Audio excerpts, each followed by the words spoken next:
Laki po ng inyong lipoma. 7 years? Ate, taga saan ka po?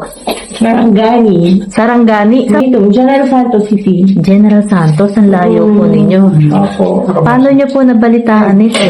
Nakita ko si Doc, nagsisearch ako kung sino pwedeng magtanggal ng lipoma. Nakita ko po siya sa Facebook. Minessage nyo po ba siya? Yes, opo ate. Nag-reply po siya. Opo. Laki po ng inyong lipoma. 7 years? 7 years, ang tagal. Opo. Sinearch ko si Doc at saka nagbabasa ako araw-araw ng mga ginagawa niya doon. Nakasubaybay kayo. Oo, nakasubaybay ko talaga ako. Ito po ibigay ko yung Bike rin. may nakalagay po din daw. Ayan po. Yung 7 years po yung lipoma na pagkalaki-laki Ito ang pinakamalaking lepo mo ginawa natin dito. sa clinic.